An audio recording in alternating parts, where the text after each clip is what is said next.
Okay, Skinwalker Ranch. It's like, I don't know, the Bermuda Triangle, Area 51 had a baby, and that baby grew up binge-watching Stranger Things.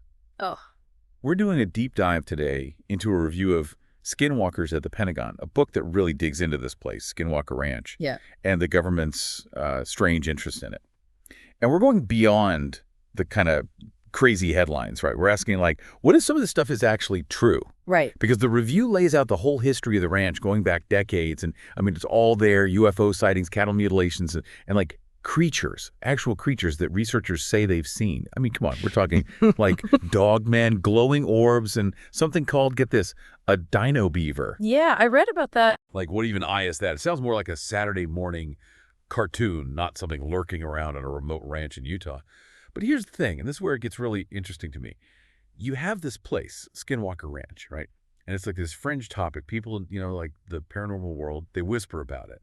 But then, somehow, it turns into a multi-million-dollar government contract. Like, someone in the Pentagon is actually writing checks to figure out what's going on. So the question is, how does that even happen? Well, it is a fascinating question. And, I think it really reflects how we think about the unknown, right?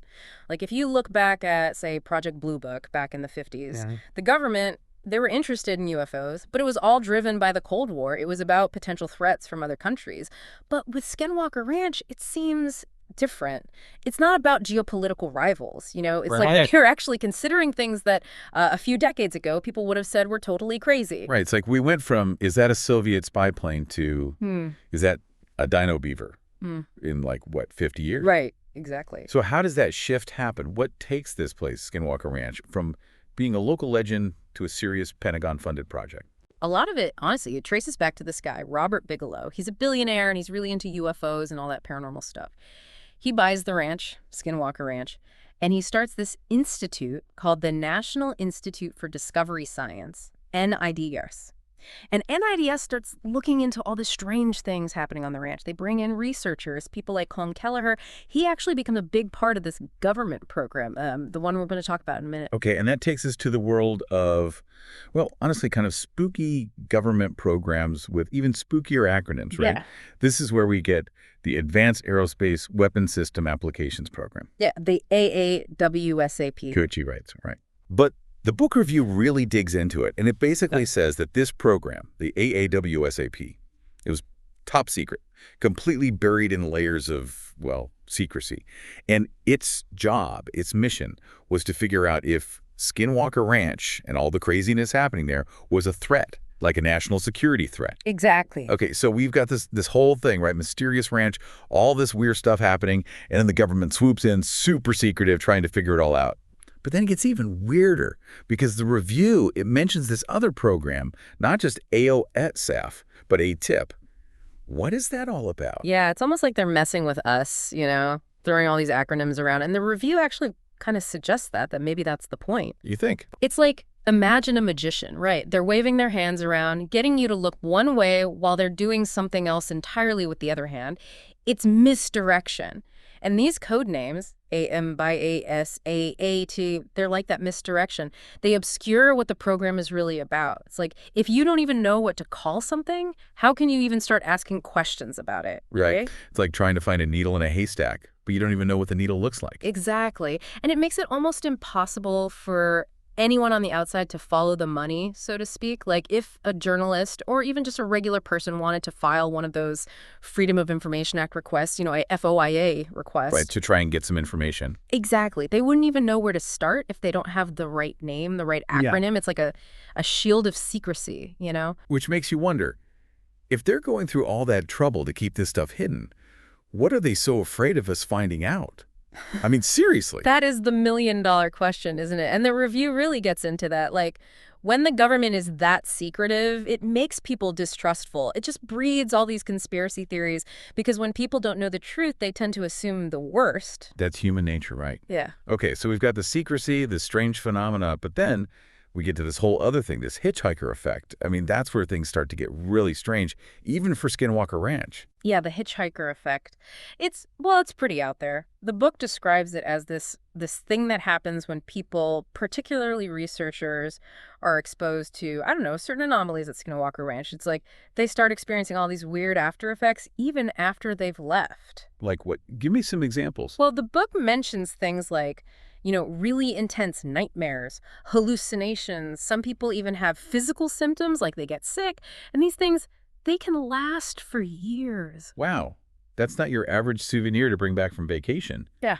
So what are we saying? That this place, Skinwalker Ranch, it's like, what, contagious? Mm-hmm. That it can, like, infect you with weirdness? That's the thing. We don't know, and that's what makes it so fascinating and honestly a little unsettling. The review really emphasizes this lack of scientific evidence.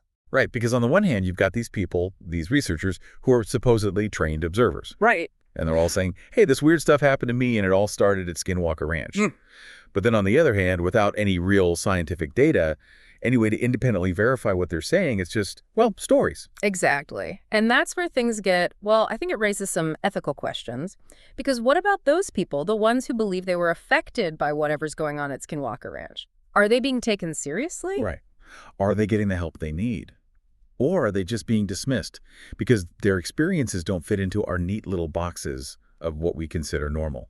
Precisely. And beyond that, if this place really is dangerous, like these hitchhiker effect claims suggest, shouldn't there be more transparency? Shouldn't people be warned about the risks? Especially the people who are drawn to a place like Skinwalker Ranch.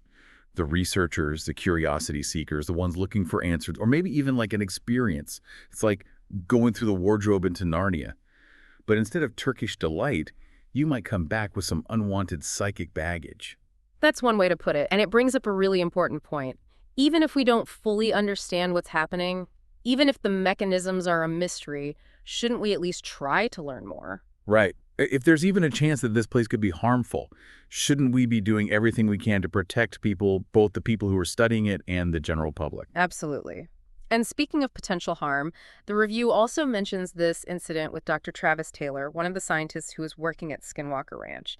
He believes he was exposed to some really high levels of radiation while he was there. Wow, radiation, that's serious. It is. And if it's true, it raises even more questions about safety and transparency. So, okay, we've got government secrecy, strange phenomena, potential dangers to people's health. It's a lot to unpack. But here's the thing. All of this, it ties into the bigger conversation about UFOs, about unexplained aerial phenomena, in a really unexpected way.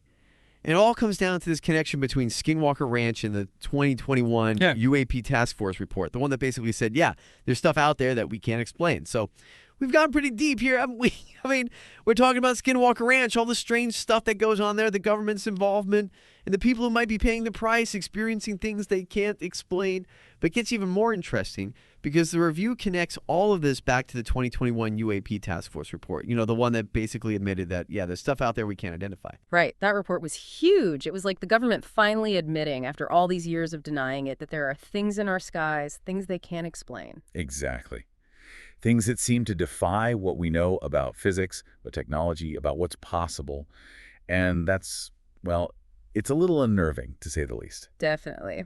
And the review suggests that this shift, this change from denial to, well, maybe a little bit of acceptance that maybe we don't know everything, it might actually be connected to the investigations that were happening at Skinwalker Ranch. Really? That's interesting. So how does this remote ranch in Utah tie into a government report on UFOs? What's the connection?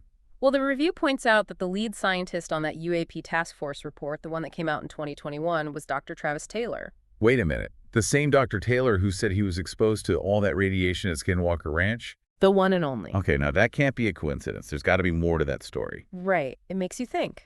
The review suggests that Dr. Taylor's experiences at Skinwalker Ranch, this place where, let's be honest, things get a little blurry between science and the paranormal, that those experiences might have shaped how he interpreted the UAP data. You mean because he was at Skinwalker Ranch, a place where strange things are, well, almost expected, he might have been more open to looking for explanations that are outside of mainstream science? It's definitely a possibility, and it really highlights how, even in science, especially when we're dealing with the truly unknown, there's always a subjective element. Our experiences shape how we see the world, how we interpret data. It's like that saying, if you have a hammer, everything looks like a nail, right? If your main point of reference is a place like Skinwalker Ranch, a place known for paranormal activity, maybe you start to see the unexplained everywhere you look. Right. And that gets to the heart of the debate about the UAP task force report, right? Because that report said that almost all the UAP cases they looked at, like 99.3%, they couldn't explain. That's a lot of unexplained stuff. It is. So the question is, does that mean we're actually seeing more unexplained activity? Or does it mean that the people who are doing the investigating, the people who are analyzing the data, are more open to those kinds of explanations because of their own experiences? So where does that leave us? Are we just replacing one set of explanations, like government conspiracies and Cold War paranoia, with another set of explanations based on, I don't know, the paranormal? Have we just traded one mystery for another? Maybe. Or maybe, just maybe, what we're seeing is a shift, like a slow and probably kind of messy transition to a new understanding of reality. Maybe the things we thought were impossible, well, maybe they're not so impossible after all. It's like we're standing at the edge of this huge unexplored ocean, and we're just starting to see these strange, amazing creatures swimming around down there. And that's what this deep dive into Skinwalker Ranch reminds us, I think. Finding answers, it's not always easy. There are going to be dead ends, contradictions, and times when we have to question everything we thought we knew. But that's part of what makes it exciting, right? The journey is just as important as the destination. And sometimes the most important discoveries are the ones that make us rethink everything. I love that. It's about staying curious, asking questions, and never losing that sense of wonder, even when we're dealing with things that seem impossible. Exactly. And who knows? Maybe someday we'll have the tools, the knowledge, and the courage to really understand these mysteries. Until then, the search continues. Thanks for joining us on The Deep Dive.